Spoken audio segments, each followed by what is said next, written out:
Warm welcome to my channel আমার জানলা দিয়ে। আজ বেরিয়ে পড়লাম একটা নির্জন সমুদ্র সৈকতের উদ্দেশ্যে। বিদ্যাসাগর সেতুকে অতিক্রম করে কোনা এক্সপ্রেসওয়ে ধরে আমরা এগিয়ে চললাম কোলাঘাটের উদ্দেশ্যে।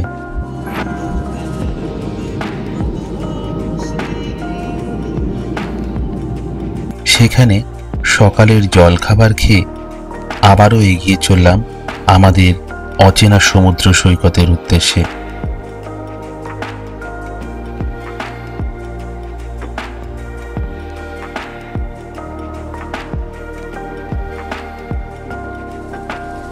নন্দকুমার ক্রস করে পৌঁছালাম কাথি। কাথি থেকে আপনাদের যে রাস্তাটি দীঘার দিকে এগোচ্ছে সেই রাস্তায় এগোতে হবে। কাথি বাস স্ট্যান্ডকে পেছনে ফেলে কিছুটা এগোলেই আপনারা যে 3 রাস্তার মোড়টি পাবেন, সেখান থেকে সবাই দীঘা বা তাজপুরের জন্য ডান দিকে ঘুরে যায়। আপনারা সেই 3 রাস্তার মোড় থেকে বাঁদিকে ঘুরে একটি ছোট্ট ব্রিজ পাবেন। ওই ব্রিজটি অতিক্রম করলেই যে রাস্তাটি ডান দিকে ওই ছোট্ট কন্টাই ক্যানেল বরাবর এগিয়ে চলেছে, সেই শৌলা কন্টাই রোড ধরে আপনাদের এগোতে হবে। যেতে যেতে আপনাদের চোখে পড়বে সেই ছোট্টবেলার গল্পের বইতে পড়ে আসা গ্রাম্য খাল বা নদীর ওপর বাঁশের সাঁকো, রং বেরঙের পাখি, প্রজাপতি ইত্যাদি। ওই শৌলা কন্টাই রোডটি যেখানে শেষ হয়েছে সেখান থেকে ডান দিকে ঘুরে কিছুটা এগোলেই আবার বাঁদিকে ঘুরে আপনারা পাবেন ইছাবনী নদীর ওপর শৌলা নিউ ওভারব্রিজ।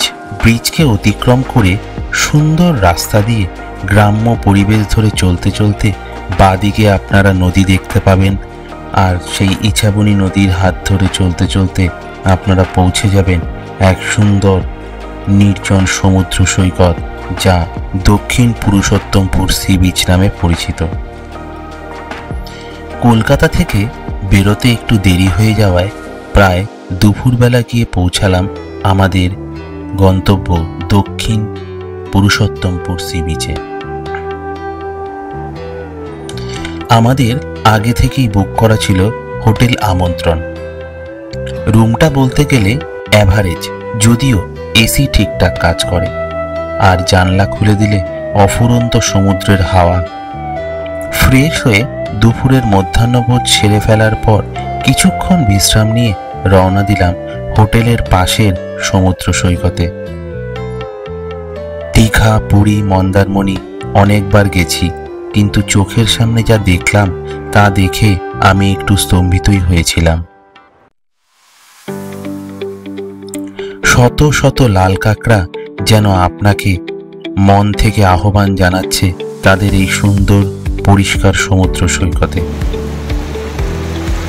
আমরা সাধারণত সমুদ্র সৈকতে গেলে যেভাবে খেলা করি, যেমন সমুদ্রের জল আসে তখন ছুটে পাড়ের দিকে চলে আসি, ঠিক সেইভাবেই ওই লাল কাঁকড়াদের খুনসুটিও চোখে পড়ার মতো। সারি সারি লাল কাঁকড়া সর্বক্ষণ যেন আপনার সঙ্গী হয়ে থাকবে। জনমানবহীন এই সমুদ্র সৈকতে 2টি দিন হলেও আসবেন। প্রকৃতির অপরূপ আলো আঁধারির খেলা, সংহার, বর্ণচ্ছটা আপনাকে এক অন্যরকম আনন্দ প্রদান করবে।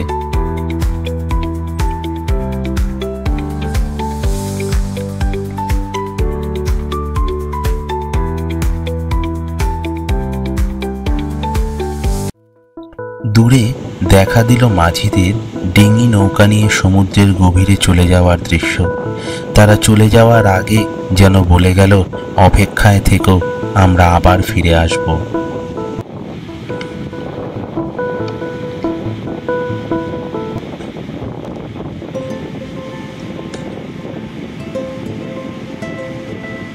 হোটেল আমন্ত্রণের খাবার সত্যি অসাধারণ। এত ভালো স্বাদ সত্যি খুব হাতে গোনা জায়গায় পাওয়া যায়। আপনারা যদি এই হোটেলে আসেন তাহলে মাথাপিছু আপনাদের 1250 টাকা দিতে হবে পার ডে।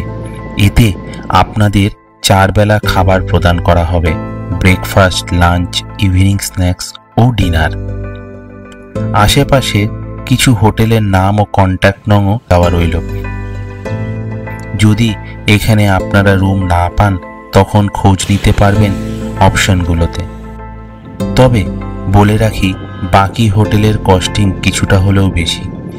যদি আপনারা এই হোটেল আমন্ত্রণে এসে আমার জানলা দিয়ে এই চ্যানেলটিকে সাবস্ক্রিপশন করা আছে দেখান এবং এই কোডটি বলেন আমার জানলা দিয়ে, তাহলে আপনারা 10% ইনস্ট্যান্ট ডিসকাউন্ট পেয়ে যাবেন।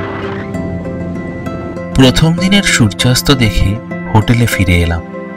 আসার পর হোটেলের চারিদিকে যে এলইডি লাইটের দৃশ্য দেখলাম অন্ধকার সমুদ্রের মধ্যে, তা অত্যন্ত সুন্দর দেখতে লাগছিল। তার সাথে সমুদ্রের গর্জন ও জোরালো হাওয়া আপনাকে মনে করিয়ে দেবে যে সমুদ্র যেন আপনাকে তার স্নেহে জড়িয়ে রেখেছে।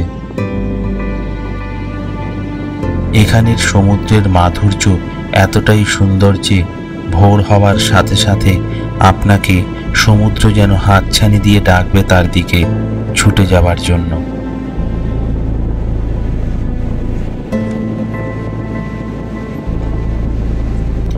সকালবেলা স্থানীয় জেলেরা সমুদ্রের ধারে জাল ফেলে মাছ সংগ্রহ করে। তাতে কত ধরনের সামুদ্রিক মাছ, কাঁকড়া উঠে আসে।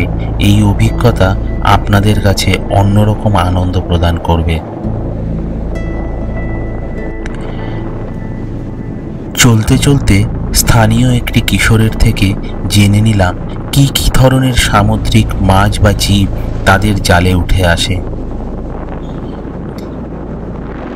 বন্ধুর বাড়ি এখানে, বন্ধুর থেকে জেনে নেওয়া যাক আমাদের জালে যেরকম শঙ্কর মাছ এলো, এছাড়া অন্যান্য কী ধরনের সামুদ্রিক মাছ আসে।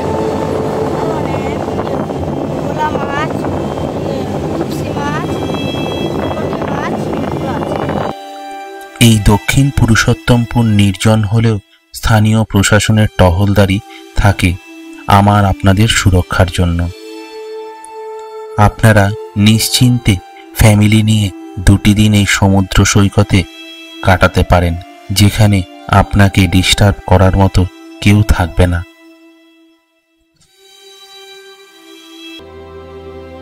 সন্ধ্যার আগে সূর্যের আলোর বর্ণচ্ছটা আপনাকে মুগ্ধ করে তুলবে। এই হোটেল আমন্ত্রণের ম্যানেজার কেশববাবুর সাথে কথা বলে এইটুকুনি জানতে পারলাম যে তারা সবসময় চেষ্টা করেন তাদের কাছে যে সমস্ত অতিথিরা যায় তাদের জন্য সর্বক্ষণ কিছু না কিছু ভালো উপহার প্রদান করার। ভালো উপহার বলতে কোনো জিনিস নয়, ভালো উপহার বলতে এখানে এটাই বোঝানো হচ্ছে যে খাবার পরিবেশন করা হয় তার গুণগত মান যেন সবসময় ভালো থাকে। এখানকার ঝাউবন আর দোলনা এক অসাধারণ অনুভূতি। তার মাঝে সমুদ্রের হাওয়া আপনাকে ভুলিয়ে দেবে যে আপনাকে হোটেলে ফিরে যেতে হবে।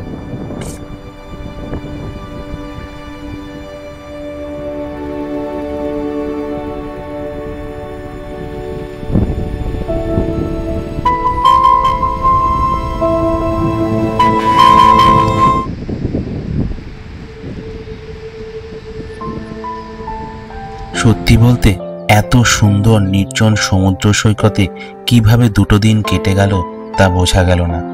এটুকু বলতে পারি, নিজেকে খুঁজে পাবেন এই সমুদ্র আর লাল কাঁকড়াদের মাঝে। সময় পেলে এই দক্ষিণ পুরুষোত্তমপুরে অবশ্যই আসবেন। এখানকার হরেক রকম পাখির ডাক, লাল কাঁকড়ার খুনসুটি আর সমুদ্রের হাতছানি আপনাকে অনাবিল আনন্দ প্রদান করবে। সময় থাকতে থাকতে ছুটি নিয়ে বেরিয়ে পড়ুন, কারণ অফিস আর কাজ কখনো শেষ হবে না। শেষ হয়ে যাবে আপনার আমার জীবনের দিনগুলো। তাই বয়স থাকতে থাকতে পৃথিবীটাকে ঘুরে নিন। Tomorrow is tomorrow, but tomorrow never comes. পরের জন্য না রেখে সময় পেলেই বেরিয়ে পড়ুন ঘুরতে।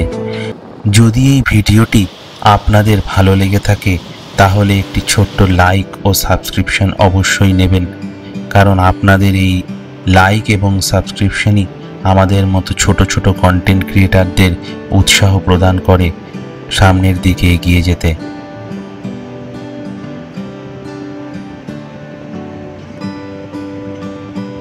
আপনাদের ভালোবাসা নিয়ে এই ট্রিপ এখানেই শেষ করলাম। আবার পরের ট্রিপের জন্য প্ল্যান শুরু করতে হবে, যাতে আপনাদের সঙ্গে নিয়ে আরও ভালো ভালো জায়গায় ভ্রমণ করতে পারি। ভালো থাকবেন, সুস্থ থাকবেন এবং সময় পেলেই চারিদিকে বেরিয়ে পড়বেন ঘুরতে যাওয়ার জন্য। কত পাহাড়, কত সমুদ্র সৈকত আপনাদের জন্য অপেক্ষায় থাকবে।